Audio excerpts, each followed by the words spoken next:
Konflik internal dan dualisme kepemimpinan di tubuh Kadin Indonesia belum menunjukkan tanda-tanda penyelesaian. Kedua pihak misalnya masih bersikukuh berkantor di Menara Kadin.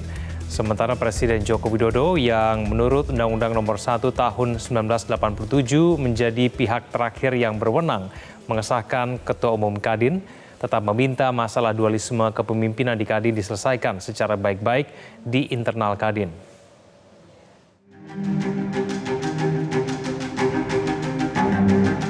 Setelah sempat dikabarkan terusir dari Menara Kadin Jakarta, Ketua Umum Kamar Dagang dan Industri atau Kadin Indonesia periode 2021-2026, Arsyad Rashid, Kamis lalu menegaskan bahwa kantor Kadin yang berlokasi di lantai 3 gedung Menara Kadin di Jakarta telah beroperasional normal. Arsyad menjelaskan, untuk operasional Kadin, pihaknya sudah menyiapkan tempat, baik untuk kerja maupun untuk sejumlah meeting yang telah terjadwal. Sekretariat Kadin di lantai 3 akan terus berjalan, termasuk kantor Kadin lain di 2 tempat terpisah. Arsyad menyesalkan kejadian yang menimpa salah satu staf khususnya, Arif Rahman, yang mendapat perlakuan tak menyenangkan dari Umar K. saat hendak mengecek kondisi kantor di lantai gedung Menara Kadin di Jakarta Sabtu pekan lalu. Dan sudah kita angkat lawyer, Pak Hamdan Zulfa, beliau akan mempelajari secara hukum, sudah dipelajari, beliau akan melakukan langkah-langkah hukum yang memang diperlukan. Gitu. Dan kalau untuk masalah kedisiplinan, kita serahkan pada wakil organisasi dan juga wakil asosiasi untuk melaksanakan hal itu. Jadi, business as usual, jalan terus. Yang penting, paling utama adalah Kadin solid, buat kami Kadinnya satu, lalu tegak lurus terhadap konstitusi Kadin. Arif Rahman sendiri Rabu lalu melaporkan dugaan pengeroyokan yang dilakukan Umar K. dan kelompoknya ke Polda Metro Jaya. Aksi pengeroyokan ini terjadi saat Arif ingin mengecek kantor di lantai 3 Menara Kadin. Saat itu, Arif dihadang oleh puluhan orang yang tidak dikenal di kantor Kadin. Arif sempat meminta mereka untuk meninggalkan lokasi, namun Umar K. langsung melempar kaleng minuman dan mengeroyok Arif.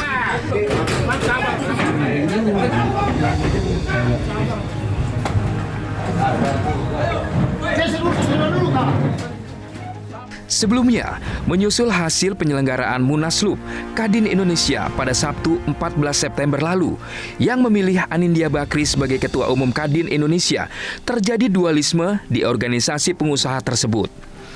Pada Selasa 17 September 2024 lalu, Anindya Bakri sudah mulai beraktivitas di kantor yang berada di kawasan Kuningan, Jakarta Selatan itu. Di media sosialnya, Anindya berterima kasih kepada seluruh pengurus yang sudah memilihnya sebagai Ketua Umum Kadin dalam Munaslup 14 September lalu. Anindya berharap Kadin dapat menjadi lebih solid sehingga mampu berkontribusi yang terbaik bagi para pelaku usaha serta menjadi mitra pemerintah. Terima kasih untuk yang diberikan melalui Munas luar biasa hari Sabtu kemarin, dan yang paling penting ke depannya bagaimana membuat Kadin lebih baik, menjadi naungan dunia usaha yang baik dan juga menjadi mitra pemerintah yang strategis. Dan terima kasih buat seluruh pengurus dan juga tentunya kolega-kolega Kadin yang telah berjuang selama ini.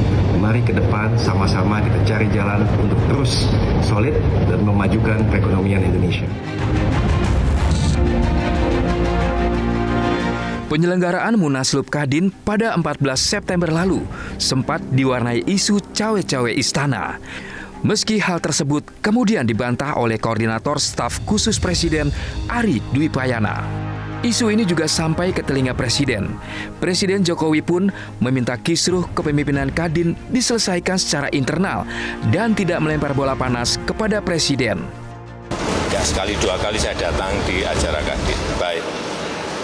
Dulu baik dengan Pak Suryo Bambang, baik dengan Pak Ruslan Rusani, baik juga dengan Pak Arsyad, baik juga dengan Pak Anin, baik semuanya. Dan ini bukan organisasi politik, ini adalah organisasi pengusaha, sehingga saya minta diselesaikan secara baik-baik di internal Kadin. Jangan nanti bola panasnya disorong ke saya. Tapi Pak Adi bertemu sama Bapak, Pak Arsyad tadi juga ingin Siapapun Bapak. bertemu dengan saya terbuka, nggak ada masalah. Tapi sekali lagi, selesaikan masalah Kadin ini di internal Kadin. Jangan menyorong bola panasnya ke Presiden, itu aja saya minta. Jika merujuk Undang-Undang Nomor 1 Tahun 1987 tentang Kamar Dagang dan Industri, Presiden memiliki kedudukan mengeluarkan keputusan Presiden atau Kepres terhadap susunan keanggotaan organisasi. Dengan kata lain, Presiden menjadi orang terakhir dalam mengesahkan siapa yang akan duduk sebagai ketua secara sah. Sebelumnya, Munaslup yang diinisiasi Dewan Pertimbangan dan segelintir pengurus Kadin Indonesia 14 September lalu menyepakati penunjukan Ketua Dewan Pertimbangan Anindya Bakri sebagai Ketua Umum Kadin Indonesia periode 2024-2029 menggantikan Arsyad Rashid.